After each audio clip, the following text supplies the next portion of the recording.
Howard Blackson, Placemakers Consultant. We're looking right now at the existing zoning map. The existing zoning map shows very clearly the downtown area. It also shows very clearly the single-family areas that everybody loves. Both places are beloved.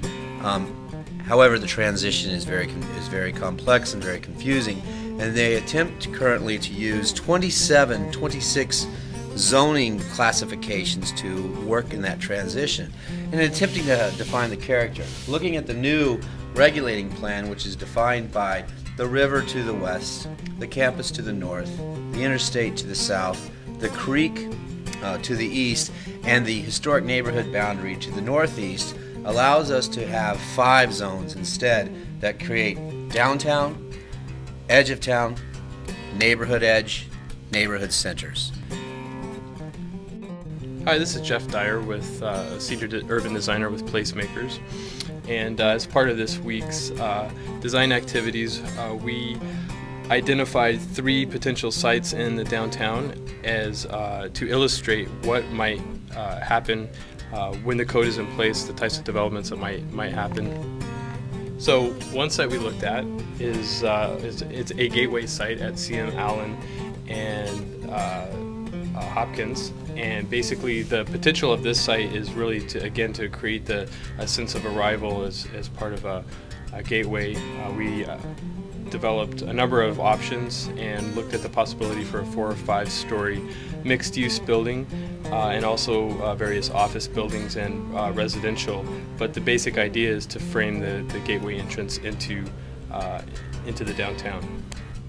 Another site we looked at was the Nelson Center, and as the university progresses on their plans, we looked at a mixed-use liner building facing onto university that would have some small shops on the first floor and some various housing flats up above with the parking tucked underneath.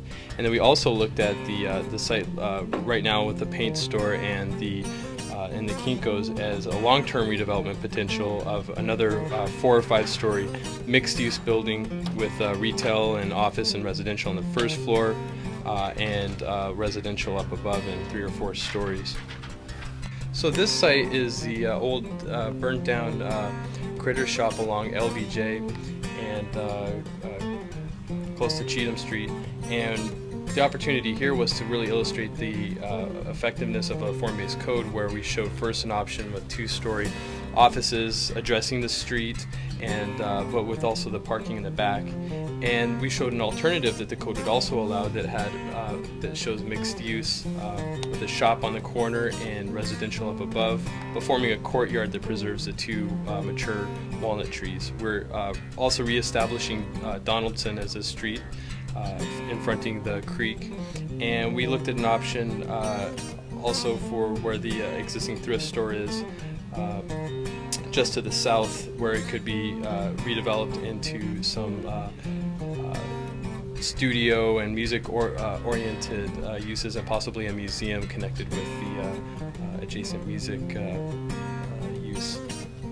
Now for the TOD site, as you know, there's a number of potential places for a train station. So what we did as part of this exercise is we identified a potential train station location and then illustrated the potential for redevelopment around the station as what the form-based code would be able to, how the form-based code would be able to support the vision of both the downtown and also the needs of a transit-oriented development.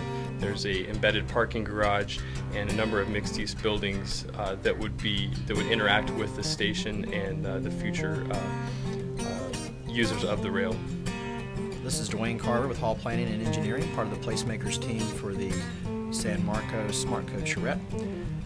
One of the issues that we've been dealing with is if the city implements the transition to 2-way operation on its current 1-way streets, how do you split the traffic on the south side of town where it's currently 4 lanes going north and south, and then it'll need to split between Guadalupe and LBJ. The solution that we've come up with, looking at the traffic volumes and the circulation patterns, is actually to have 2 roundabouts. And they're both located on Grove Street, and one would be on Guadalupe and one would be on on LBJ. The roundabouts provide a continuous flow operation, more or less, but they also combine that with a very low travel speed through the roundabout, which means that cars will stop for pedestrians if pedestrians need to cross, and pedestrians can cross in the gaps, one lane at a time. So it actually makes for a shorter and easier crossing for pedestrians, certainly compared to what they're crossing now, which would be 3 lanes of moving traffic at any given time.